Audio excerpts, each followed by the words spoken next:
Right. Good evening, viewers. Uh, I think we'll have to mute the others. Yeah. Good evening, viewers. Today we have with us Sanjay Dixit Ji, a very famous speaker from India. Speaker is a very, very small word. Somebody who has written beautiful books like Krishna Trilogy and now The Unbreaking of India, which is a very unusual title. When I read it, what do you mean by Unbreaking India? And then I went on listening to it and then I realized, yes, it is so very important first to unite. And for that, first is unbreaking. And the various understanding of when I listen to his lectures, there is what is known as Jaipur Dialogues. Every Wednesday, there is a program with Vibhuti J. But Jaipur Dialogues is a beautiful program where we get information about all about India, everything that you want to know about India, its history, the culture, the civilization, the current affairs, everything. I think you get the information. And the kind of people who come there, even the viewers, are so well read. That's what I was just now telling Vibhuti Ji, that sometimes I note down the questions and then I go back and read out because I do not know what are they talking about. That is the kind of knowledge that the viewers have. So I can understand if somebody is hosting that show day in and day out, there are times that I think full day he is engaged in one or the other talk shows. Thursday when I called him, that's what I came to understand, that every Thursday it's a full day for him. At least 4 shows he has in the day. So that is the kind of veteran we have. And Vibhuti J, you know him already. He is a veteran in international affairs and also, relation banking and so many other kinds of expertise, in addition to, of course, cultural studies and also human potential. So we are here on a beautiful journey, Sanjay ji, because we are exploring what are our strengths. Because now we realize that many Indians, or even the present generation or the younger generation, many of them just are into making and living and spending. That's it. People are so tied down with routine affairs that they are not exposed to, say, religious texts. They are not exposed to history. And whatever we have studied is only what we have been taught to us in school. And it is very minuscule and it's very often distorted versions. This we realize after so many years. So we thought that this is the best time to introduce. Actually, this particular show by Varun Kapoor was started at the unfortunate demise of Sushant Singh Rajput. So he started this, and then he was telling me when we were talking, he said, "You always feel that we should inspire the youth, and we want to tell them about what is the strength of our nation." So we are talking about our culture, our various, itihas, and how to bring about awareness about these things. It is in this context that I've invited you, because I understand that there can be nobody better than you here, because I have listened to your lectures on Sanatan Dharma, and we have given a few rudimentary lectures or sessions on that. Myself and Vibhuti J have been talking about those sessions. But today we want to get some basic, fundamental, in-depth knowledge, because many of your viewers, our viewers, a lot of, there is lack of clarity about what different religions say, how are different religions different. you know Very often we say, Vasudeva Kudumpaka. We say, the entire humanity is one. Even when we come home and we tell about any differences that take place in school or college, our parents have always said, just forget about all that, everybody is the same. So this is what we have always listened to and grown up. Probably because of that, we have not become sensitive to what is going on around us, and we have been suddenly taken unawares by the developments that are happening, and it has taken us by storm and into a shock. So at least the present generation should be aware of our strengths so that they go back to the roots. So with this request, let us start the session. So my first this thing is this question, again coming back to this: all religions are same. This is what many of the us have grown up listening to. Though we all agree that we need to respect people following different religions, all religions are not the same. That is very, very clear after I listened to you. And nobody better than you to explain that. And of course, Vibhuti Ji also will, as usual, add his, elements of practical examples and observations. So look forward to the session from both of you. Thank you, sir. I'm very glad to be here on your show, Girijja D, Thank you, and sir. It's our I'll show. try my best, whatever I can enlighten people with. Yeah. So when we talk about, all religions are same, all religions are equal, why is it that we say it is not true, right? So we need to probably make people understand how are things different. You see, when we say that all religions are the same, Yes. then we are talking of religions being same in different frameworks, first of all, Yes. that we have to understand the frameworks. Now, I'll tell you all that, how the frameworks are different. First of all, there are two frameworks. There is the Yes. inclusive framework and there is the exclusive framework. So Okay. the inclusive framework have all the dharmas, or what we call the dharmic systems. Yes. So they're strictly speaking not really religions, because the framework is different. The framework of what is called religion is different. Those are Yes. exclusive prophetic religions. So they have a book, they have a prophet. Their God is, well, in his own wisdom. He doesn't like to communicate with the human beings or with other beings at all. Of course, he doesn't even recognize other beings, because other beings are there all only for the consumption of the human beings. In fact, a human being is a kind of a monoculture. So that framework, so the two frameworks are completely different, first of all. That is Yes. this inclusive dharmic framework. Uh, this says that we are all one at the level of consciousness. Yes. So when we say that Vasudhaiva Kutumbakam, then we are all one at the level of consciousness. Yes. But that applies only to the consciousness framework. It doesn't apply to the intellectual framework of the Abrahamic exclusive religions of the what is called the prophetic religions. We also Yes. call them prophetism at times. Mm. Because, Yes. as I said, that in his own wisdom, the Abrahamic God or Allah, uh, I think either doesn't like or feels it is below his dignity to talk Yeah. to his wards directly. So he has to have somebody intervening on his behalf. Yes. That's why they Right. have to have a prophet, and then Prophet. the problems within the prophetic religions are not on the basis of they do not differ on they do not differ as far as the basic story is concerned. The basic story is the same, either whether you have Judaism, Yahweh, Yes. or you have the Christian God, whether it is Unitarian or Trinitarian, but the story remains the same. Yes. And then when you come to Islam, or I prefer to call it Mohammedanism rather than Yes. Islam. Islam is actually, Okay. they call it because Islam, uh, in some roundabout way, means peace.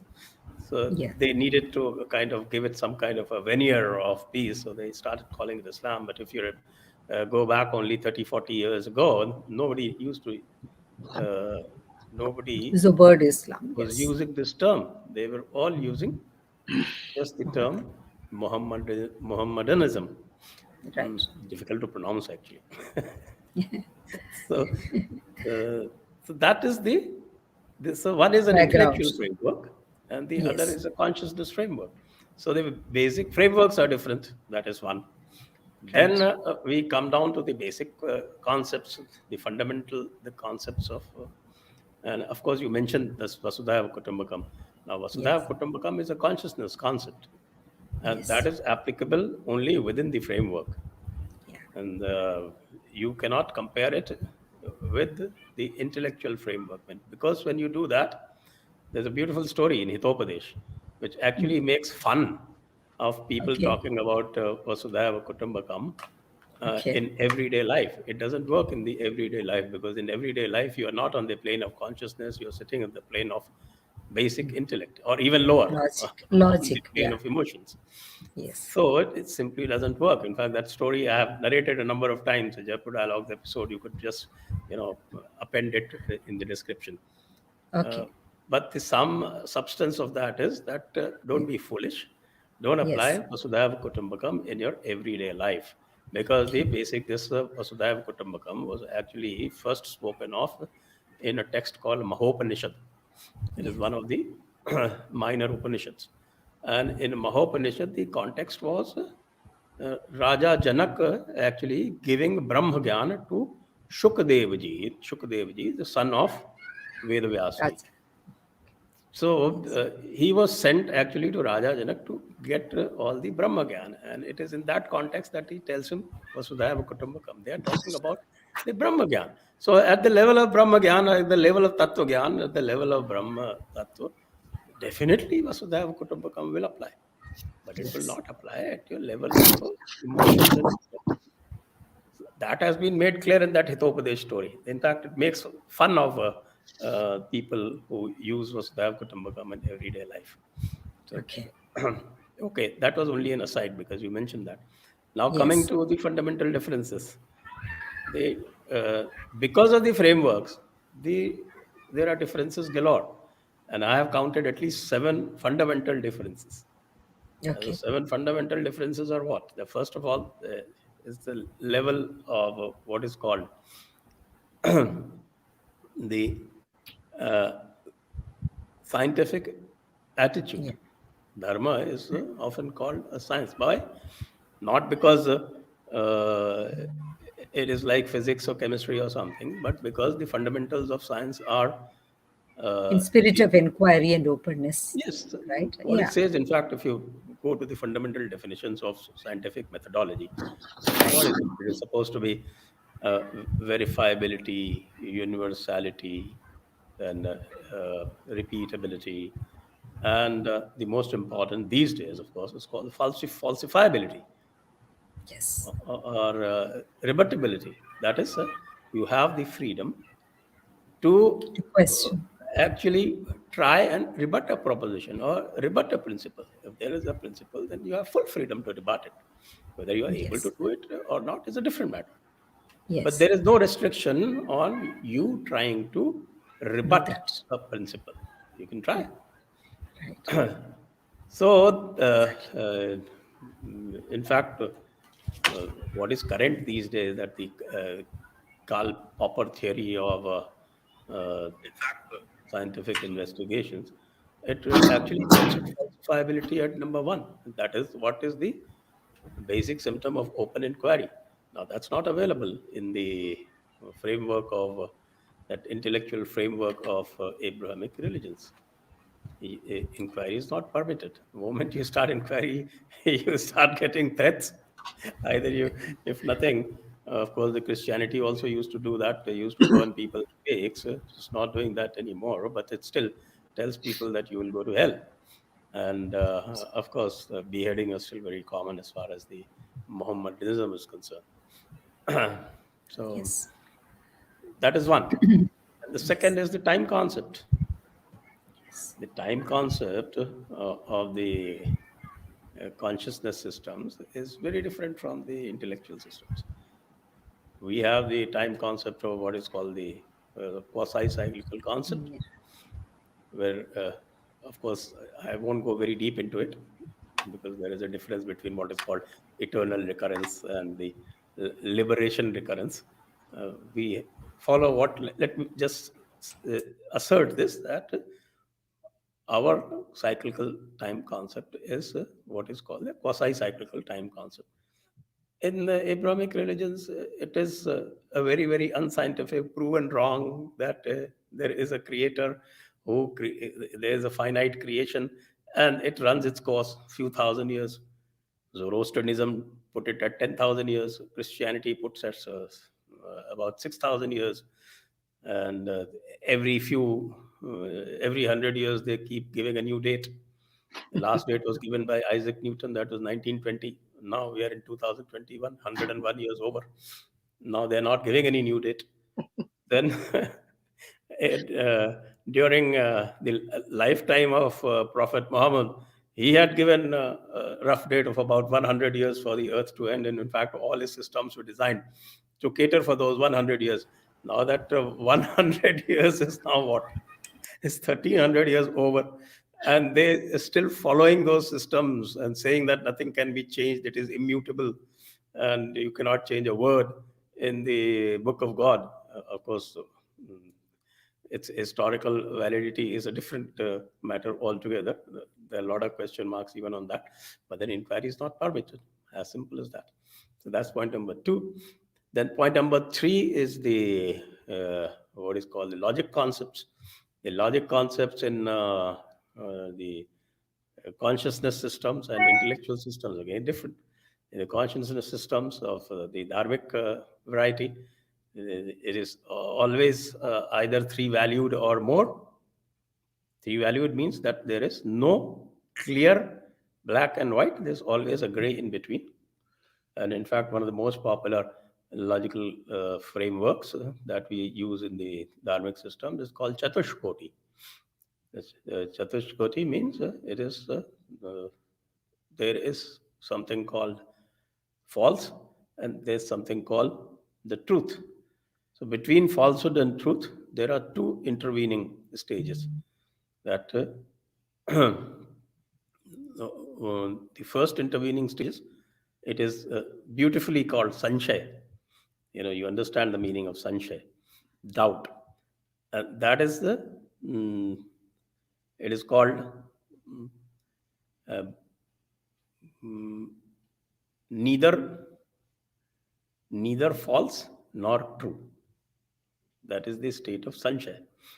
And the next stage is called Shraddha.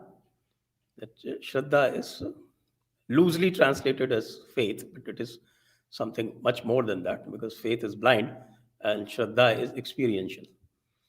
And yes, once I mentioned that, I also mentioned that the consciousness framework is an experiential framework.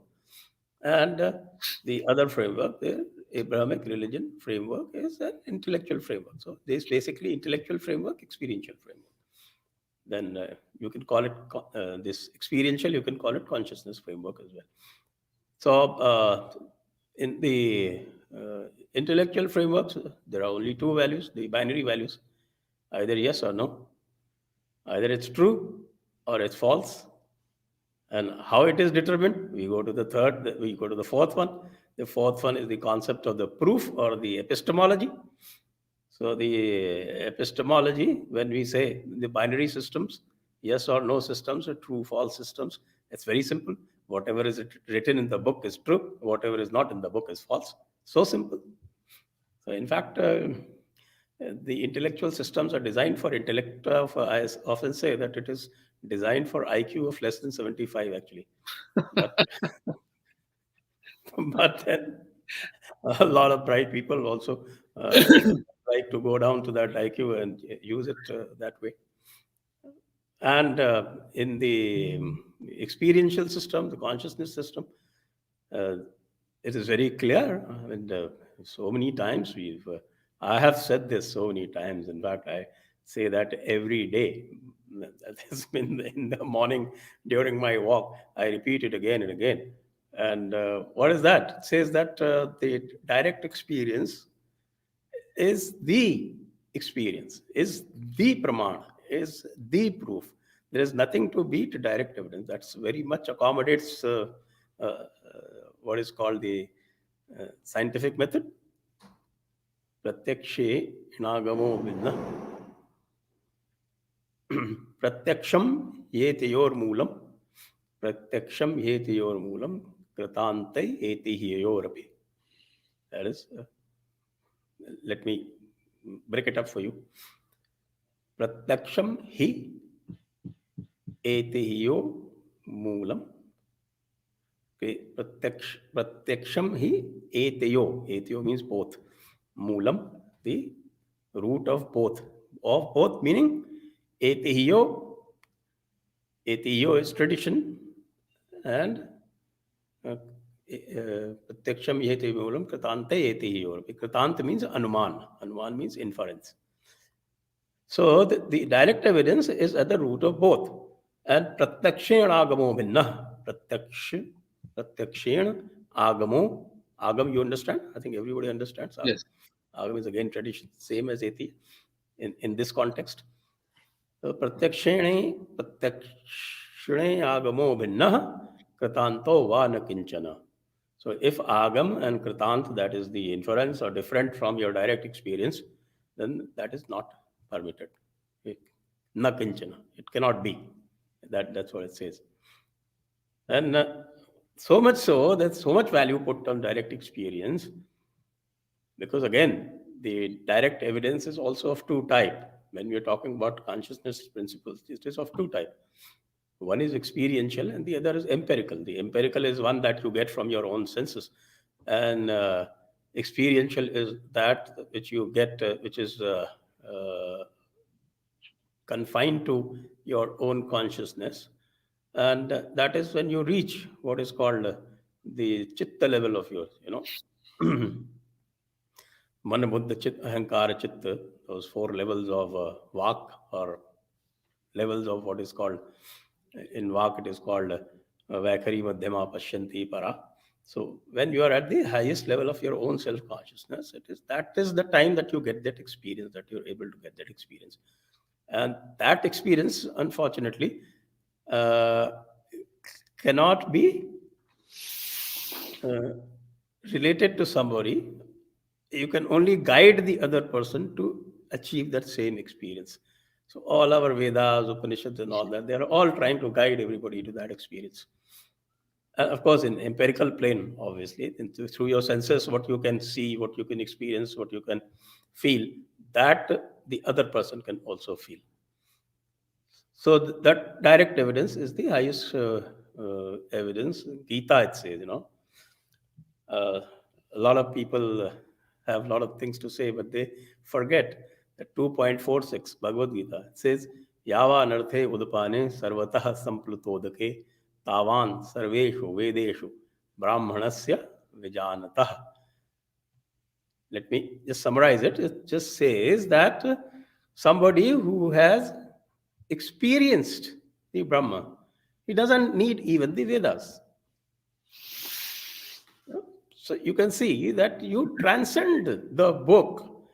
A lot of people, even among the traditionalists, I have a lot of problem with the trad variety. I've had a lot of run-ins with the Paramparavadas. And, but they have no answer to this. Okay, so Bhagavad Gita, which is treated as the essence of all Upanishads. I think the Prasthanatrayi, as we say, the Upanishads, Bhagavad Gita, and Brahma Sutra, it is given, nobody has disputed that level. In fact, at the end of every adhyaya in Bhagavad Gita, it says, Om Iti Srimad Bhagavad Gita Supanishatsu, Sa Upanishatsu. That is, this Upanishad, in this Upanishad. Sa Upanishatsu, in this Upanishad. Srimad Bhagavad Gita is treated as an Upanishad. In fact, it is the essence of all Upanishads. And you can see it everywhere. If you go through the smaller Upanishads, of course, I won't prescribe the bigger ones, the Chandogya and the Brihadaranyaka. They are too huge. But Gita Press has a beautiful book that called Ishadi No Upanishad, the nine smaller Upanishads. And whatever is there in those Upanishads, you can find its reflections in the Gita. Very simple. Sanjay ji, it has been an outstanding exposition that you gave to Sanatan Dharma and the way it is. I haven't finished though. Oh, you're not finished though. Okay, good. Go ahead. I also wanted to only 4 out of 7. wanted to also put it in the perspective that the knowledge, how it is relevant today, and we will get into that later after you have finished off. Yeah, certainly.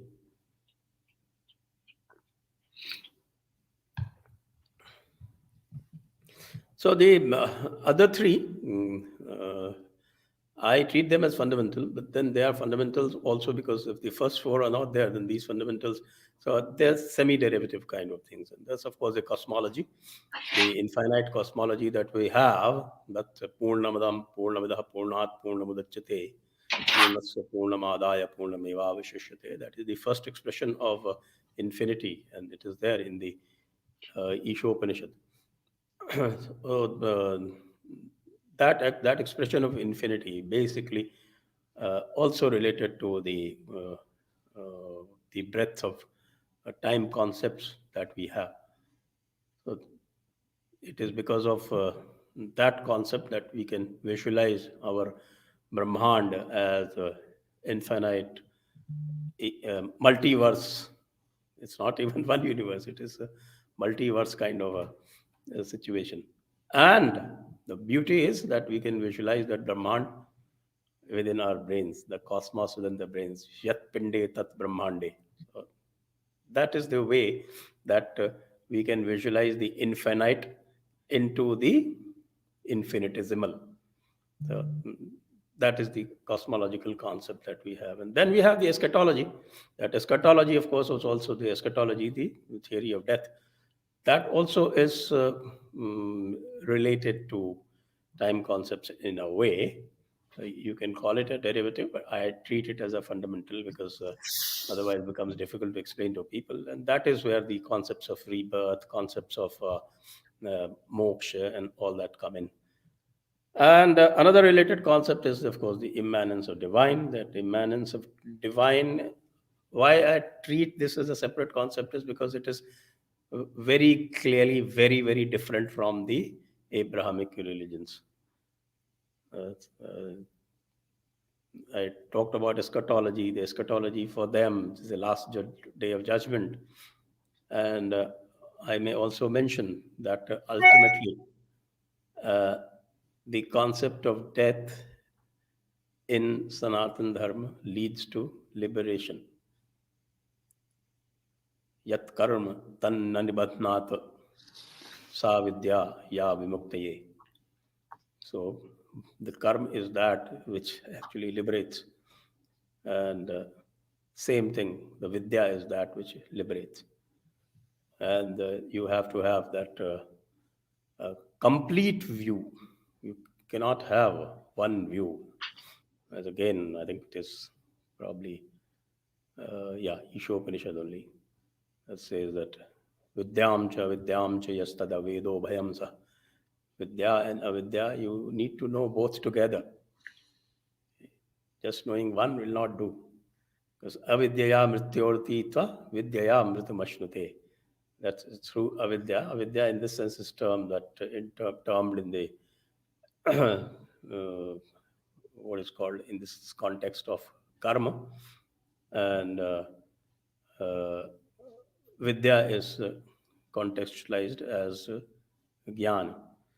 So through karma, you go through, or you you go through your death through the karma, and through vidya you achieve immortality. One of the most beautiful Upanishadic verse that I have seen. In fact, there's a cognate also. It says that sambhutim cha vinasham cha yastad vedo bhayam sa vinashen mrityortitva sambhutya mritamashnuте. So sambhuti is the what is called the indestructible Brahman. And when say the vinasham cha, that vinash is the mortal earth, or whatever is mortal.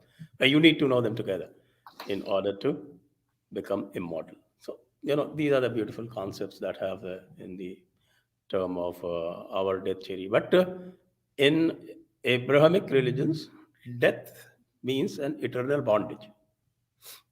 That is the eternal bondage of hell oblique heaven. So, the death in the Abrahamic religion, in their finite time concepts, death leads to an eternal bondage. Then there is no freedom from it. So, you have a liberating concept and you have a binding concept. And to that is related what is called the immanence of divine. Because for the consciousness framework or the experiential framework, uh, the divine is within, and you can discover the divine within And in fact, it is often a journey of discovering the infinite within your infinitesimal. In fact, in one of the Upanishads, the Kathopanishad, I think it says that, okay, that the angushtaya, that like your thumb. So the Parameshwar is within your Atma in the size of a thumb, something like that. It is there, I think, Kathopanishad. There, the Yamaraj is giving Upadesh to Nachiketa. So these are, and of course, in the Abrahamic religion, the Creator is completely different, completely separate from the cosmos. He can never be one with the cosmos. Of course, there's a history there as well, because that is not something from day one. That also has evolved, both in the Christianity as well as in Islam. But that's, I think maybe somebody will ask a question or something that will come up. Then we will take that up. So that is from me, the long opening statement. No, that was that. You see, this is what is important to know, that you refer to avidya and vidya, right? That's what we call in the modern parlance, we say learning. We're perpetually on the learning curve. And what we say is the first step of learning is that when you acknowledge within yourself that I don't know. That's the most important part, that we must learn, that we don't know. It's not possible to know everything. And in a normal mundane life, we are expected to supposedly know everything. And one of the things which I always experience in Indian context is every Indian knows everything, including me. आप हमें क्या सिखाएंगे, हमें आता है. So, that's something which has seeped into our body politic. And that's what is important. So the 7 enunciations of Sanatana Dharma and why all religions are not equal is remarkable. I tell my Western people that Sanatana principles are beyond religious rigmaroles, beyond religious mandates. You talk about diversity, we talk about oneness. So if you are looking at diversity only as a challenge, then you forget the oneness. The diversity is very much a part of the experiential framework. Of course it is. It says, again, I'll quote Upanishad, Ekam Rupam Bahudha Yah Karoti. Okay, so this is one, Right. but in different manifestations. Absolutely. Rupam Bahudha Yah Karoti Bahudha Rupam. Right. Ekam Yah Ekam Karoti Bahudha Rupam. Correct. So that is the concept. That's the concept. And that's what I'm trying to say is that, within the diversity, there is oneness, and within oneness, there is diversity. This is something that we must understand. And that's what the universal thing about Sanatana Dharma is all about. And I'm a total believer in God. I'm a total deplorable about religion, because I feel it is one of the biggest organized mafias operating around the world, because it preys upon ignorance and ignorance and fear. So that's not the way. I mean, in contemporary world, and to bring it down to the basic level, Sanatana Dharma is all about total non-discrimination. Total non-discrimination. It is gender. It is total neutrality, insofar as gender, color, caste, wherever you are. We are all same. There is no distinction. And that's where the entire concept operates, that there are universal joys, universal concerns, and universal happiness. In the universe, I shouldn't say even, animals love their newborn as much as humans love their newborn. Any distinction in there? No. This is called universal joy. Suffering, a loss of a near and dear one, is universal. That we want our children to succeed is universal. These are universality of life that we must acknowledge. And talking about religion, yes, I believe that it was brought about in the name of God. Nobody has ever seen God. Begin to quote God as if God said, "You must follow that." That's the challenge that we are facing right now. Forget about seeing the God. Even if you try, you will be beheaded. Don't even think of trying it. So that's what we are saying. Girija, anything that you want to say here? Yeah. See, when we say seeing God is an experience, we have admitted, say, for example, in Andal, say she says she used to make garlands, and then she herself, her father got angry with her. How can you wear the garland first before you put it to God? Andalvar, you must have heard about it, right? Iyengars. So there, she then God manifests in front of her. So there are so many Bhakti Marg people who have said that they have experienced God, and nobody questions him. Nobody says that I'm here to disprove that you saw God. Seeing God is, you can see God perhaps in some other child, you may see God in some other human being. So it is not necessary that God in God form, as I have seen, is what you will see. So this is acceptable in Sanatan Dharma. This is the most beautiful thing that I have seen, that when somebody says that I have seen God in my mother, that also we accept, right? So Pundari, in Pandharpur, that is Wonderful. what Pandharpur. We say that the deity there, he came there to find out who is the person who really worships his parents, who really respects his parents. He comes there and then he finds that there is somebody who doesn't care about God. God says, I'm waiting outside for you. He says, first, let me serve my parents. Right? So we have seen this in different forms with different stories. We have heard this and we have accepted that. Like Mira, so many of them have experienced God, and we don't question that. We don't say that God cannot be seen or God cannot be experienced. But it is for one's own, it is left to them to experience. It is personal. And we don't even say that you should have knowledge to experience God. Sometimes you just Quite right. experience. Quite right. And you may not have read the scriptures, you may not know anything. It is just like you may be good at operating the computer, but you don't know anything about the systems. Quite right. Same way, you don't know anything about the scriptures, but you experience God.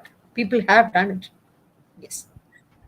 So Absolutely. that's beautifully said. What I want to say is also that there is a deeper sense to explain. But for Yeah. us NRIs living abroad, or thanks to technology, we are all connected from Delhi, Mumbai, and New Yes. York here. My thing is that we are making Jaipur Dialogues a reality in USA as well. The whole idea is to share the thought, knowledge, and propagate the Hindu perspective, the Sanatan perspective, our own narrative. Yes. What must today those viewers are listening to it? How must Sanatan Dharma be explained in simple language for us to understand so that Exactly. we can talk about it? I have my own definition, but what, in your opinion, Sanjay ji, that you will tell the NRI groups or any Indian for that matter, is that how best in 2 sentences or 3 sentences, with what ease one can explain to normal people who just say and attract them to study that. You know, the explanation that I have given is actually an explanation for the rationalist. Right. And I think that should work the best for your NRI group. Why? Because the NRI group somehow they think that they are beyond emotion, and certainly they're not even into consciousness. I think they probably consider that as something of balderdash. So I think this is the best approach. And that is why that little booklet that I've written, All Religions Are Not the Same, is quite a rage on the internet. I think I wrote that about 2 years back and on the Medium blog. Now, of course, it is on the Jaipur Dialogue website as well. And So, that's still if I can say has the something, highest download rate yeah, of all my writings. I'm not talking about the books because the books are in a different framework altogether. But yeah, of all my writings, that is the one that gets downloaded the most, and already about 500,000 downloads right, overall.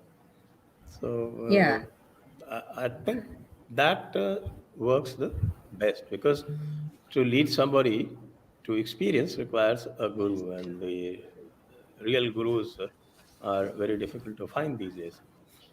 But somebody who is at an intellectual plane, for them, this kind of explanation should suffice. And we can use this to explain various other concepts also, such as Murti Puja, that can be very well explained within this framework without any hassle. Murti Puja and the concepts of heaven and hell, the difference between the soul and Atma, you have explained in different lectures so Concept of heaven and beautifully. hell are basically Abrahamic concepts. Yes. And How is it different in Sanatan Dharma and the other Abrahamic religion? But yeah, please explain that in a very simple language, like you have done in certain other episodes that I've seen. You know, you have explained so beautifully how it is not going to be, it is not permanent. You touched upon it right now, but if you can elaborate that. see, the Swarga and Naraka, the concept that we have, uh, they cannot be permanent because of the nature of the time concept that we have. And it is only an intermediate stage of transportation. So while you are transporting, the atma is transporting from one body to another body. So it is a temporary stage where either you exhaust your punyas or you exhaust your papas, and then you go on. Unless you have achieved liberation, unless you have realized the divine within, it is then you can get off the time cycle. Why? Because it is a quasi cyclical time. You want to go deeper into it, you got to read my that little booklet. It is Yes. very well explained there. So that liberation happens. You get off the time cycle. So you become one with the divine. So So, that's what happens. That Om Tat Sat. So you get one with Tat. yes.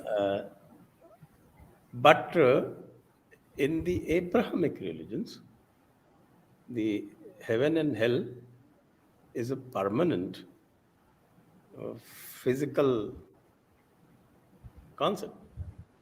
There is no rebirth, and There so is they no are reason. permanently assigned to hell or heaven. You're permanently bound either to heaven or to hell. It's great for controlling the minds of your followers, because Okay.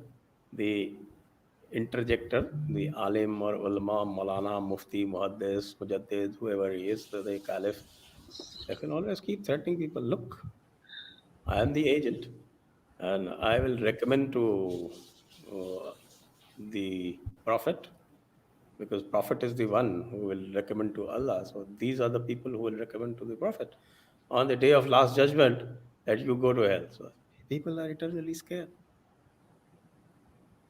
In Sanatan Dharma, people always, careless people, they say, okay, it doesn't matter. Even if I go to Narak in this birth, and maybe I can do something better in the next birth or something.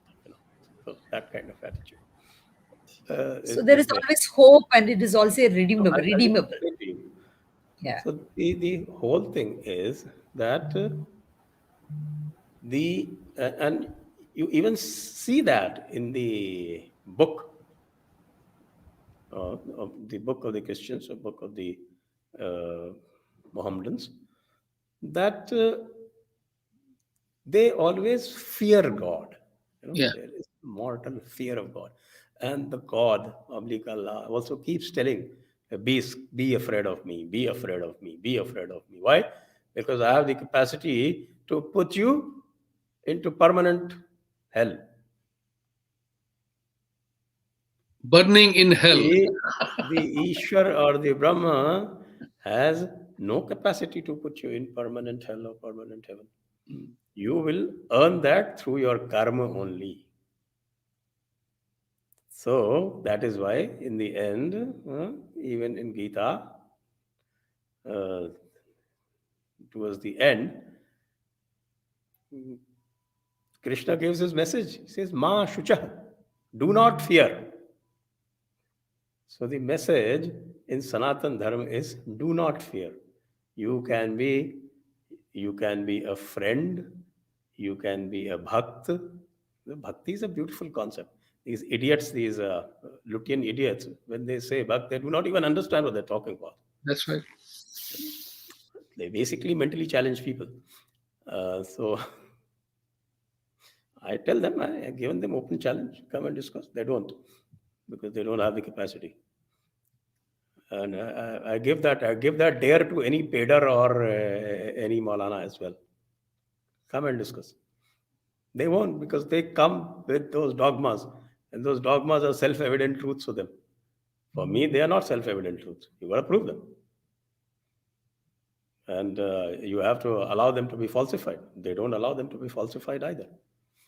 So there cannot be any argument with these people. The framework of this proof system is very different. The logic is very different. The basic concepts are different. So how do you argue with these people?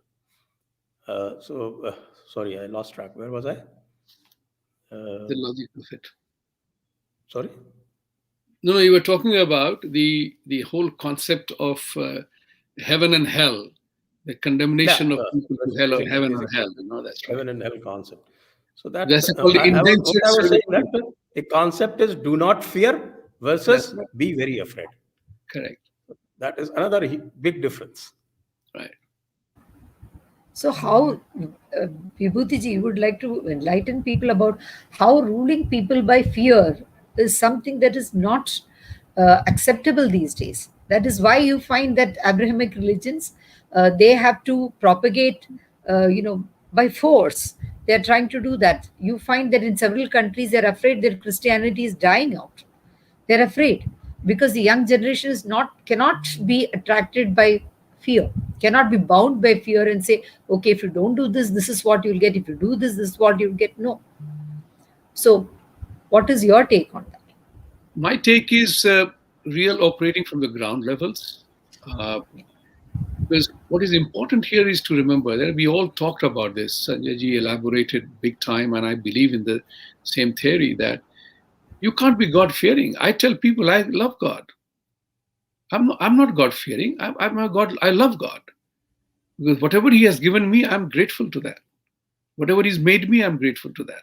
So this, and I also earlier said that the entire Abrahamic faith depends on ignorance, relies upon controlling people because of their ignorance and fear. As Sanjay Ji said, you will be condemned to hell.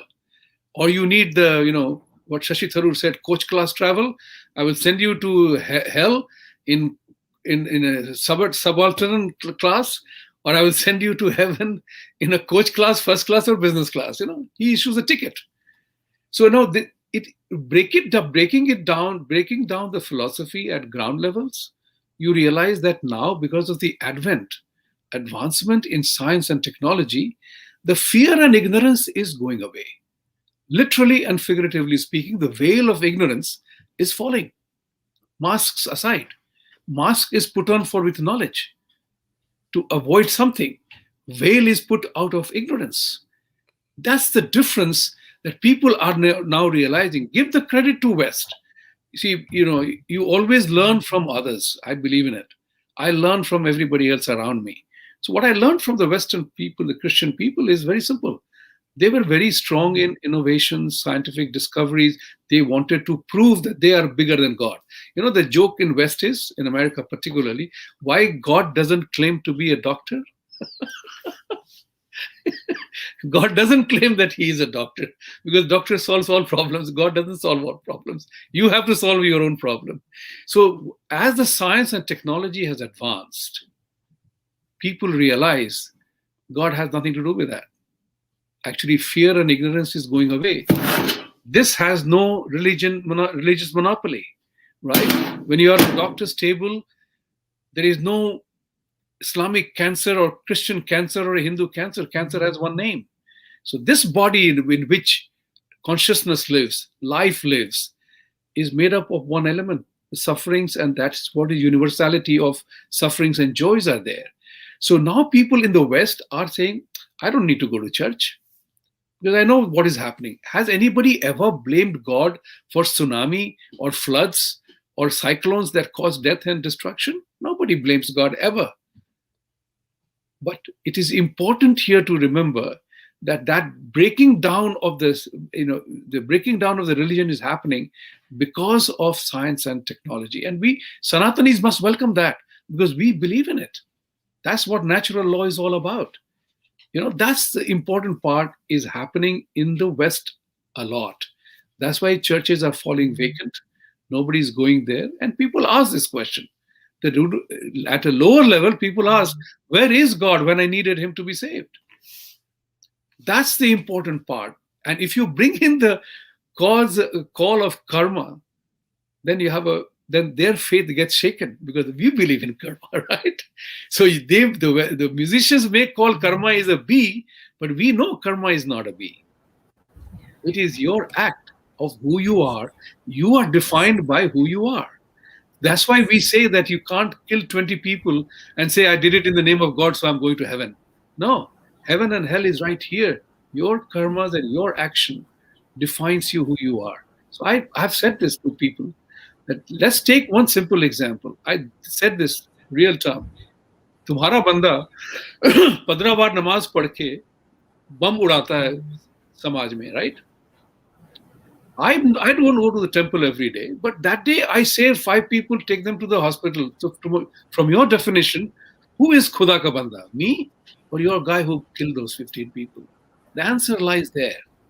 And that's what is important, that we have to begin to make inquiries. Let's not question. Questioning is a very dangerous word. Questioning means I'm questioning your authority. But if I make an inquiry of you, then it begins to make sense. So I ask a very simple question, that in 21st century, do you still believe in the concept of 72 virgins? And I keep quiet. That's what is the thing called engaging in a conversation. And it's time, I sincerely believe, our time has come. Sanatan Dharma's time, for us Hindus or us Sanatanis, we have to take the word forward. There is no choice on it. We have to take that word forward. It's important. Yeah, actually, let me just explain it. Those who know Hindi, all these huris and things, those kinds, those are basically peripheral derivatives.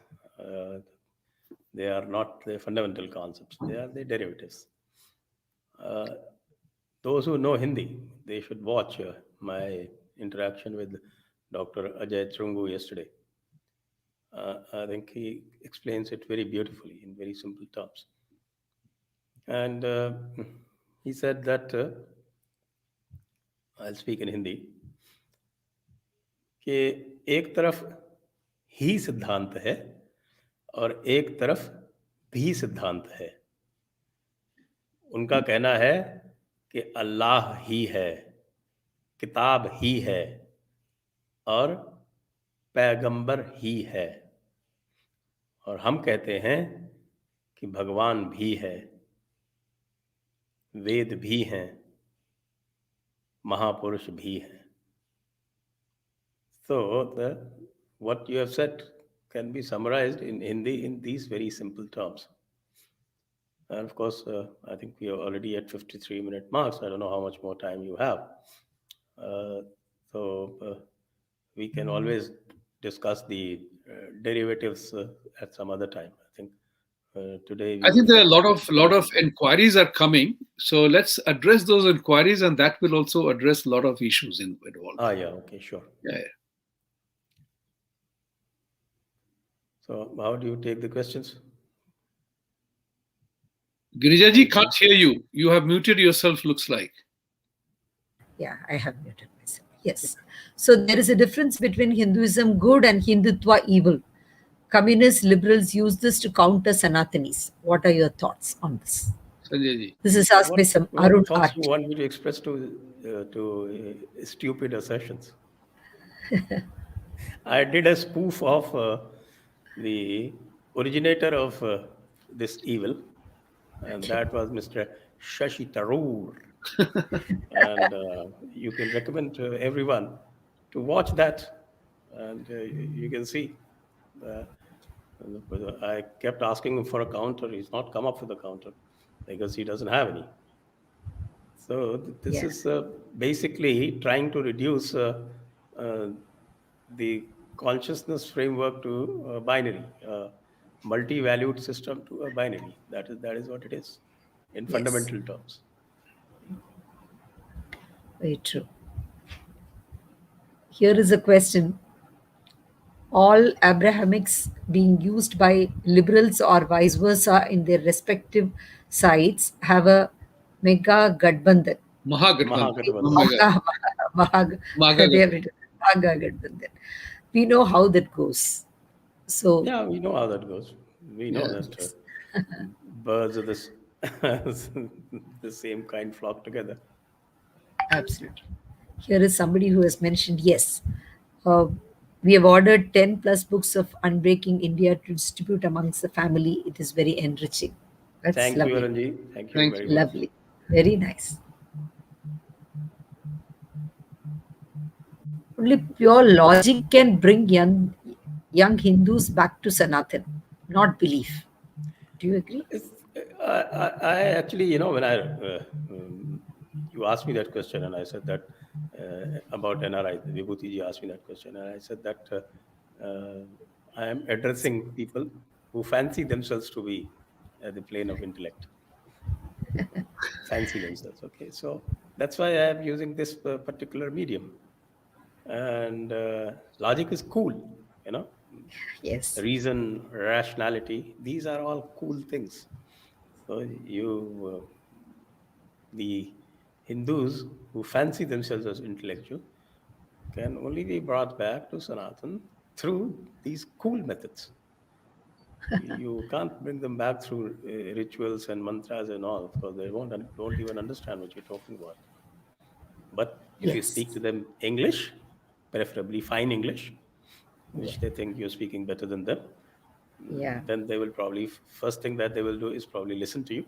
And when they listen to you, they find you talking sense in the sense of That at an relatable. intellectual level, at an intellectual level, Yes. then you start communicating. Otherwise, you don't even communicate. So this is my communication framework, basically. Right.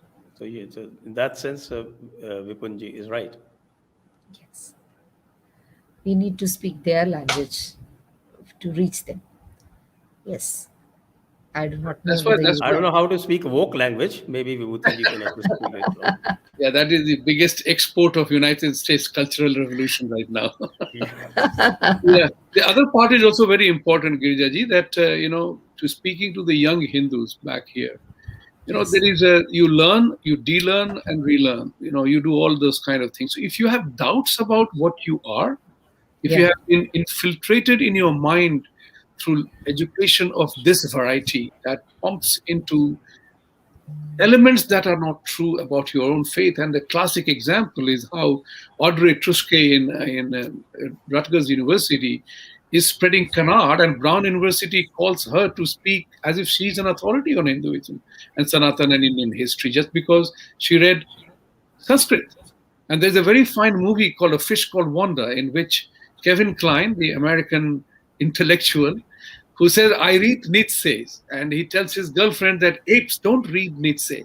And she says very nicely, very apt, apes read Nietzsche. They don't understand anything about it. So just because you have read Sanskrit Read it. doesn't mean you understand. And that's the Exactly. No, message no, we no. She doesn't understand Sanskrit. She exactly, doesn't understand Sanskrit. exactly, I can exactly. tell you that. Somebody who can translate Agni as physical fire doesn't Right. understand Sanskrit. Exactly. Because in Sanskrit, if they haven't heard of something called Panchagni Karma, ask them what are the five Agnis. That five Agnis, not one of them is a physical fire. Correct. That five Agnis are what? Five Agnis in Sanskrit: Surya, Jal. Heard of this? The five I Agnis: that's important. Surya, Jal, Sansar, Stri, and Purush. These are the Panchagnis according to our Shastras. So, what Agni is she talking about? She's a fool. Right. She is a pure, unadulterated fool who has mugged up Sanskrit without understanding it. As simple as that. That's Right. what Audrey Truschke is. And she doesn't even discuss this with anyone because she is not capable of discussing it with somebody who has deep knowledge. But why can't she discuss it if she is really wanting to understand it? Why can't she discuss it somebody like uh, Dr. Subhash Kak or with Rajiv Malhotra? They at least know what these Sanskrit terms mean. No, she won't. She will try and impose her authority on us, which we will not let her. The problem is that the moment they talk about Hinduism, they only talk about what they call symptoms. They will never discuss the fundamentals. And what are those Nature. symptoms? Those are those symptoms which they have themselves engrafted on us. Right. So they will talk about caste, something that never existed. Okay. I've been challenging people. Nobody is coming up. You can ask Audrey Truschke, or you people can collect maybe 6 lakhs is too less for her. 6 lakh rupees maybe too less for her. So NRIs can contribute and say, okay, we offer 1 crore, come and discuss. Because I think money makes the mayor go. And I can guarantee you that you won't lose that 1 crore. So you can, just play blind. So that is also something that you all can do. Like on Aryan invasion theory, I got commitments of rupees 2.1 crores without any problem because all those who were there, they all understood that these guys have nothing. So that challenge still stands. And at least in Manusmriti, I got 2 emails, though the amount Okay. was much less, 6 lakhs. In AIT, I haven't even received an email to claim that. That is regarding the Aryan civil invasion. That there was no Aryan invasion. Every time you say caste, sati. Yes. Yes. These are Another something, thing that these are people. things that you can refute actually on facts. But then you Yes. have to read it up. You have to read. And But that People talk who have about not read maybe people. Manusmriti, I'll tell you, Dr. Ambedkar himself confessed that he had not read Manusmriti because he did not know Sanskrit. So where did he get Sanskrit his information. all the ideas from? Obviously, he got it from the Indologists. And what were the Indologists doing? The Indologists were all there, and they were setting the frameworks to defame Hinduism so that because in their inner heart they realized that this is one system that can actually challenge them and that can cause the fall of Christianity. Yes. So they came up with this.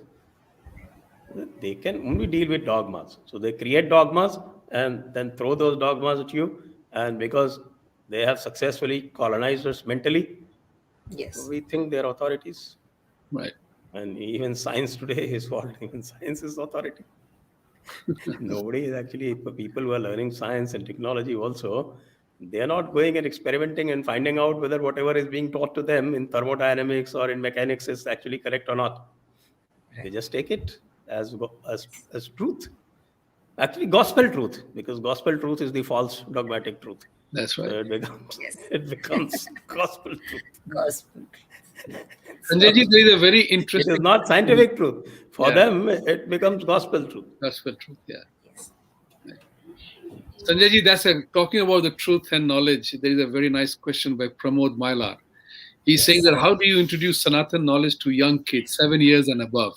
So, my thought is something very simple because I have passed through that stage, and that's what is called. First of all, get to know it yourself before you. If you don't know it yourself, if it's not an embodied thing in yourself, you can't teach your children. It's very simple.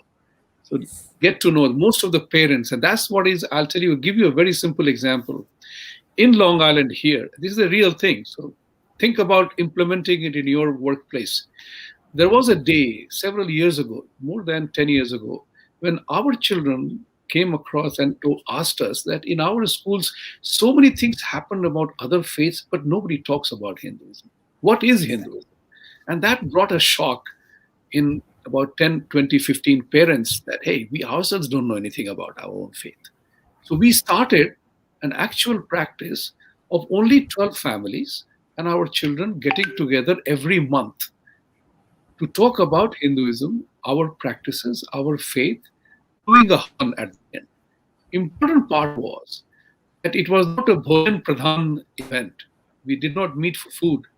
Met at each other's house only for rice, dal, roti, chawal, achar, and one sabzi, so that there is no pressure on anybody to cook 12, as many course meal.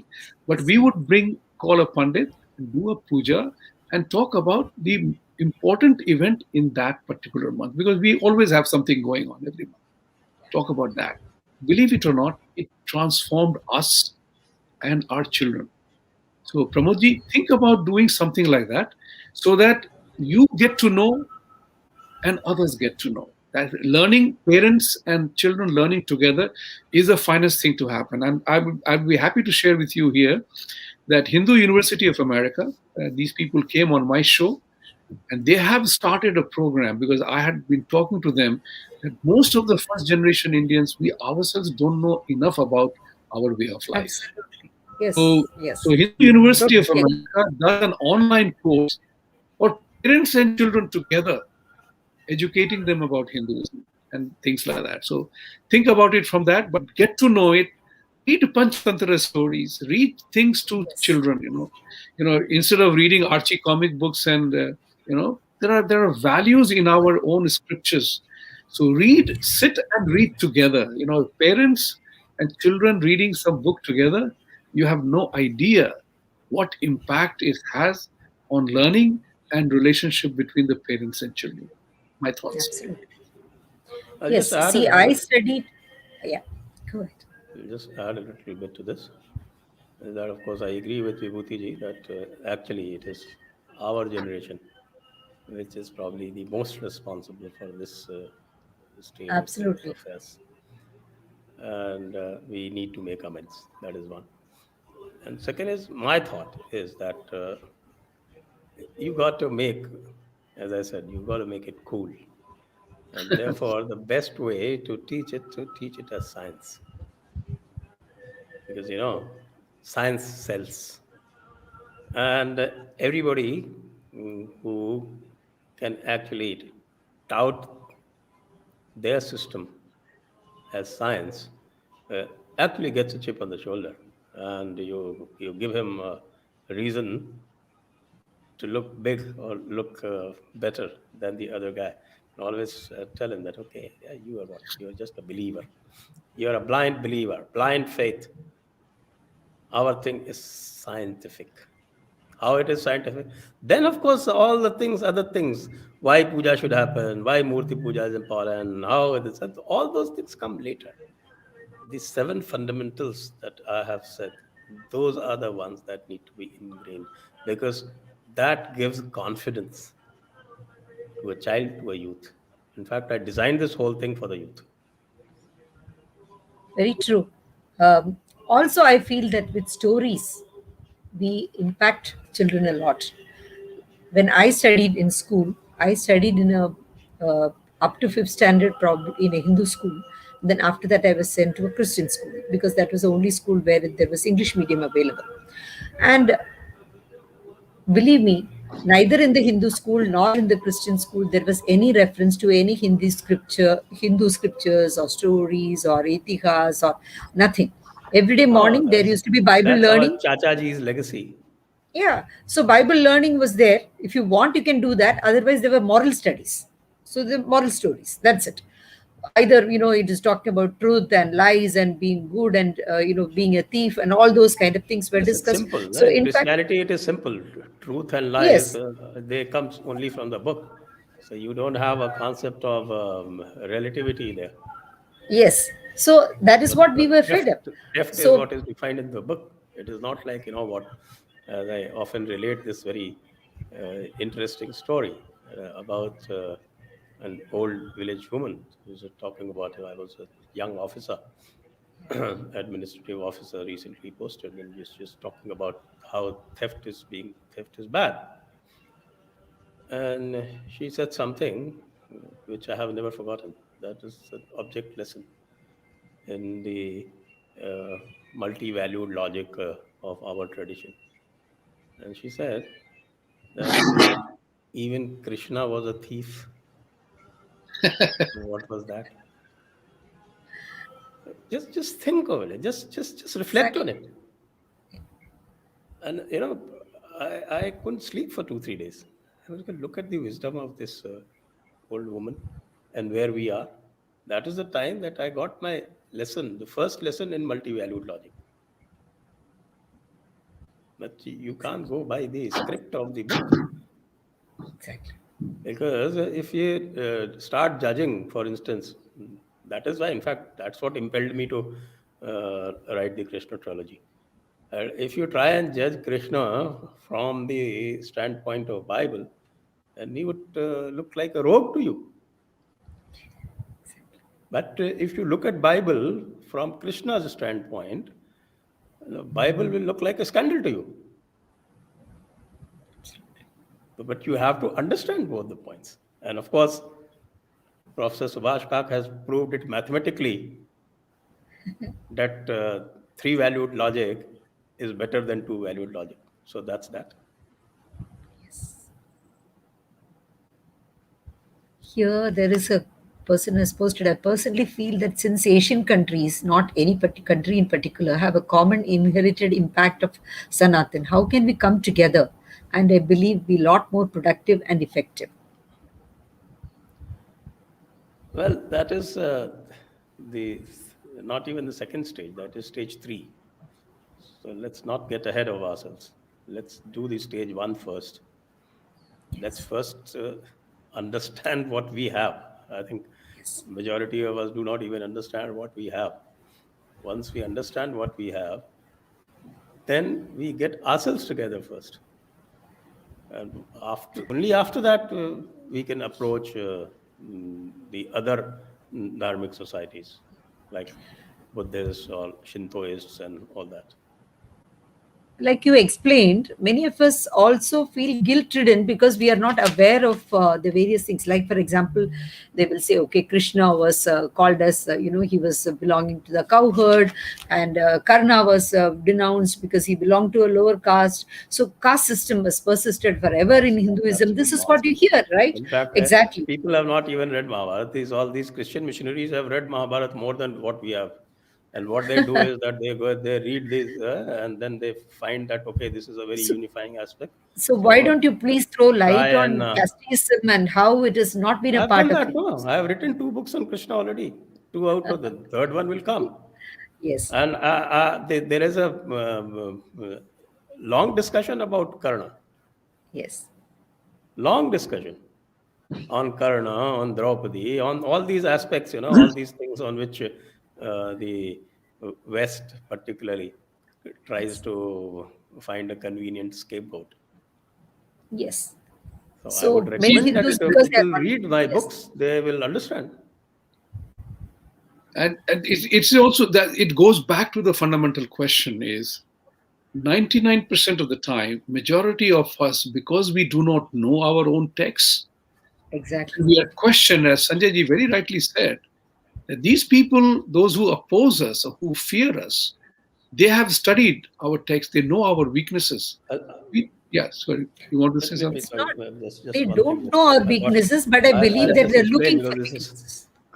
because Girijja ji mentioned uh, that falsehood about Karna not being accepted by Parshuram. Karna was thrown out by Parshuram not because he was not accepted, but because he told him a lie. That's the Exactly. reason he threw him out. Right. He had the option. He had the Yeah, option. He tried a shortcut. right. You see, he was a Kshatriya, and he was a Kshatriya. He was trained along with these Pandavas. It's there in Mahabharata. Uh, but he couldn't beat Arjun, so he went to Parashuram and he pretended because Parashuram had his own rules. Every school has its own rules. So he had its own rules, his own rule that he will teach only Brahmanas. Now, Karna, he had the opportunity in those times to become a Brahmin, but that was a long haul. That would have taken him many years. So he pretended to be a Brahmin and went there. And then he was thrown out when it was discovered. So who's to blame? It's a Karna to blame. I have So given a he full was thrown chapter out. in which is Karna's mother Radha and Karna, they have a dialogue. And in those dialogue, all this comes out. And then Radha tells Karna, look, it was your own fault. You were in too much of a hurry. I mean, just as you have become Kshatriya, become Angaraj, you are now a Kshatriya by karma. You really wanted it from Parashuramji, then you should have done the right penance and become a Brahmin. After all, Vishwamitra became a Brahmin. So you chose the shortcut and then you are complaining, playing victim like the Islamists. That Same thing. I'll tell you about the Eklavya story. Yeah. This Eklavya story is much touted. Okay, discrimination against tribal. Nonsense. Exactly. He was the son of Hiranyadhanu, who was the commander of Jarasandha's forces, and the kind of bad blood that the Jarasandha had with everybody else, he simply did not want to empower him. That's all. That's the simple practical explanation. Why would you teach all your secrets to your enemy? He was the enemy commander's son. As simple as that. So, but these are all derivatives. You have to teach them fundamentals first. Right. Without strong foundations, you cannot go to these derivatives. And of course, you want to learn about these derivatives first, please read my books, the Krishna trilogy books. Yes. I think almost every answer will be there. Right. Yes. It's all about knowing yourself first before you go anything else, like. Okay. Atheist DMK down south call Lord Krishna in derogatory words, calling him womanizer at all. I would urge every And these very same people, yeah, they put that what is called that rogue called Periyar. Periyar, of course, is his title. Yes, Ramaswamy Naikar on a high pedestal. A guy who married his own daughter. So if that is the level of what is called their naitik bal or moral fiber, then whatever they can call anyone else doesn't matter to me. He was an atheist. I have also one more thing to add on a practical level is that when Yes. Arunji or anybody else, Yeah. let's not call our Bhagwans as Lord. They were not members of House of Lords. They were entities in their own right. Or don't call them anything. Just call him Krishna. Just call him Krishna, Krishna Ji, Sri Krishna, Bhagwan Krishna, but not Lord. I would say, please, let's all avoid that. If there is one takeaway from here today is to don't call our deities as Lord. They were not members of House of Lords. That was the British English depiction of to derogate, to bring down our gods to their member of the House of Lords. Be careful about that. I have also said this if you notice in the Western TV, they use the word Guru. That's another concept which I am not getting into. Because Yeah, we'll take another day. But for example, we Indians must protest, and I have said this to CNN, Fox, and others, that Guru, Pandit, and Guru, Pandit. And I'll advise everybody Yeah. not to take Devadatta Patnaik seriously. Yes. He's ultimate evil. Yeah, but the point which I'm trying to make is that tell the media people that Guru, Mantra, Pandit, these are all very important words for us Hindus. Yes. You can't use it with a veil or a slay of negativity in your TV propagandas of political gurus and pandits and this mantra. They give it a negative terminology, negative slant to that. It's a very clever manipulation. And I have written to CNN and Fox, please don't use it in that manner. I hope they respond, but I'm saying that we as a community must protect our words, like our own concepts. No Western media person will ever dare to say, Mr. Muhammad, they will be riots. That's the point which I'm trying to say, that if we do not protect ourselves, don't expect anybody else to do so. we have to rise up. We need to have pride in our own culture, for which it is important for us to know our culture first, to know our scriptures first, to know our itihas first. We don't know. That is the problem. So, like somebody has written here, a serious concern, please help the young generation. So, I think the family only has to help. Recently, I got to know my brother started smoking and working 12 hours a day. He abuses Hinduism all the time, which makes me deeply sad. Well, just to share with you, even I was an atheist when I was in the age group of 15 to 17. So these are passing phases, but somebody has to engage with him to keep engaging. Even if he continues with that, you have to keep engaging and you know keep trying to reason with him. Yes, Archana Pal has put two questions. I'm not able to get them. So please, can you give the two questions again, Archana, please?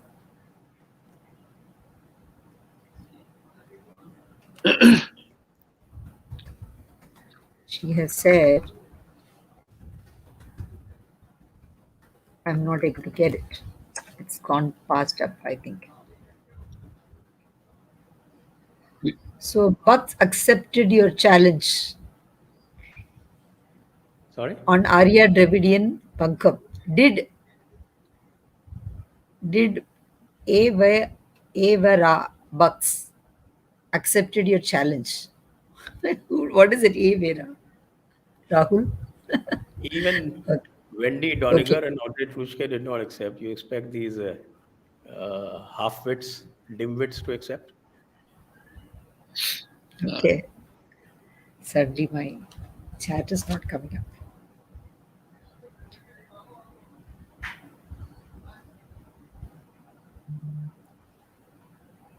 So please, Archana, go ahead and shoot the questions.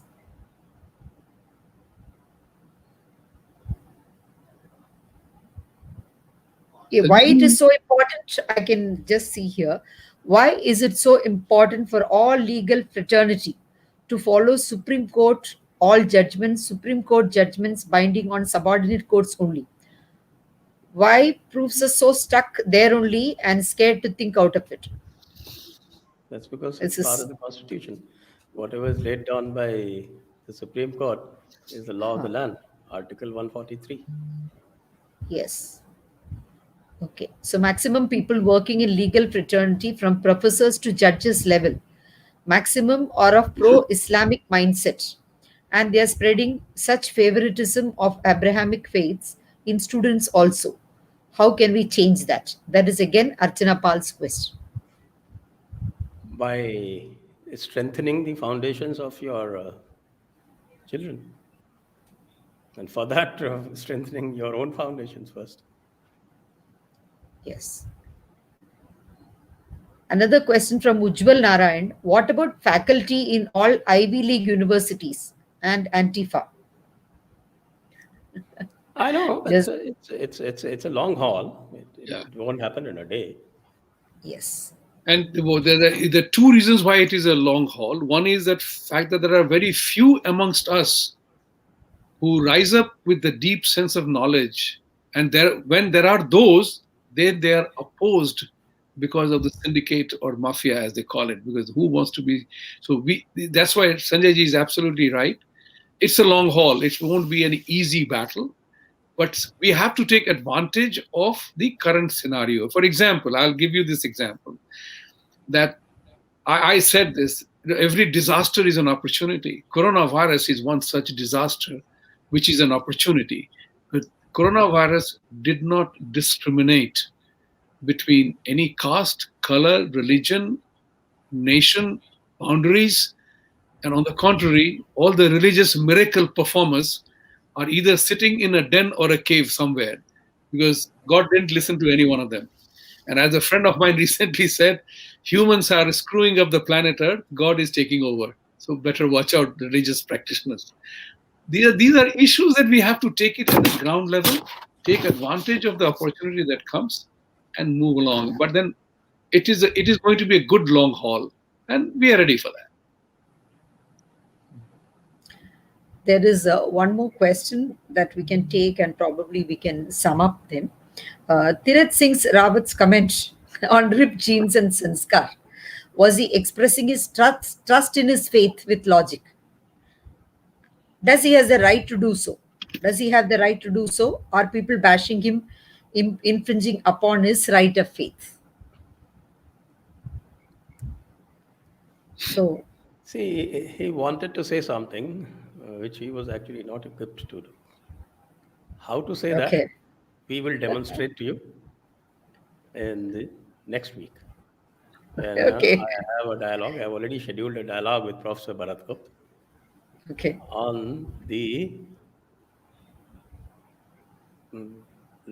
role of a dress in a civilization. Yes. So I think that will give you sufficient ammunition to take on these people. Of course, the poor fellow doesn't know how to talk, so what to do? He's been putting his foot in mouth every time he opens it. Sad. Also, And there is this question I from will, Aruna. I will do exactly the same critique of Okay. jeans, of ripped jeans, but I will challenge people to engage with me. I will do it in a different idiom, in a different language, and with logic and rationale. Yes. IITs in India are getting Abrahamanized. This is again a question from Arun RT. So, what can we That do is because about of that stupid thing that they have done. They have opened those humanities sections in the IITs. I think this liberal arts business, if I could help it, I think I would simply delegitimize all liberal arts. It's If they neither liberal nor are arts. That's the sad not part. arts, exactly. It's neither liberal nor arts. It is Yes. actually a farcical spread of knowledge. It should be It called is, SSK. they're teaching fascism in the name Yeah, of liberal arts. right. Right. So, I think beautiful questions, and the entire session was threw light on several things which probably many of the people in the today's viewers, for them it was new, and many of them are already probably Jaipur Dialogue regular viewers. Very nice to have you here. Thank you so much, Sanjay ji and Vibhuti ji. You, as always, you enrich any moment when for the people who you are with. And When yes, we are, I'm Thank watching you. it I absolutely. can always offer my services. We can always put this on Jaipur Dialogues as well, so that it can get a larger footprint. Absolutely, absolutely. We need to again probably get together again. Some other series of questions I'll come up with, and we need to have this discussion more often so that we can reach out to more people. So I request you to come often whenever it's possible for you. We'll One discuss that. final word, as a full disclosure, Sanjay ji and myself, we have set up already Jaipur Dialogues USA. And Yes, I congratulate you, Girijja, for starting this entire thing. My thought process is we all have defined time. Let yeah, the tribe increase. Let more and yes, more people speak. Let the knowledge yes, spread. Let the light spread. And this is yes. the moment. I believe this That's is the moment for us to do without having to proselytize, but let's do yes. spread. But So, why That's not a very idea of doing it. yeah, We know and that many people proselytize? are doing it, but it's not reaching enough number of people. I would like to proselytize. I want to convert. that's a conversation for another day. I want to tell them that they're living in untruth. Whatever being told to them is all unscientific. The media platform, I have no hesitation talking to them like that. That is very lovely. Certainly, I think we have to call this spade a spade, right? Yes, I absolutely enjoyed this session. And I was totally tongue tied at many of the times when you were talking. I must admit to that, which always happens when I'm just listening to you. I note down many things and then I go back and read. So definitely you are reaching out to many people, sitting in our living rooms. If we are getting so much information, we are very full of gratitude for you. I'm sure that you spend so many hours, you have read and for years and years, and then you bring out a book, and then we are able to listen to that and read that. Thank you so much. I encourage all the readers, or rather, I will entreat all of you, please read the books, buy the books, read them yourself, and share it with the young people in your family, so that you make a huge difference. That is the only way. Whatever we are leaving to our youngsters is only that which is going to stay. Not the car that you buy for them, not the house that you buy for them. They are going to buy better things and say this is bullshit. So please let us not look at those things. Absolutely. So this is the only thing that we are going to be remembered for. So let us do this for our children. Thank you so much, Sanjay Ji. Thank you. Thank you. Thank you so much. Thank you. Thank you, Vibhuti Ji. Thank you. Thank you, Thank you, Sanjay. Varun. Again. Thank you. And thank you, all the viewers. Thank you. Thank you. I'll end the broadcast. Good night, viewers. And a good day to all of you.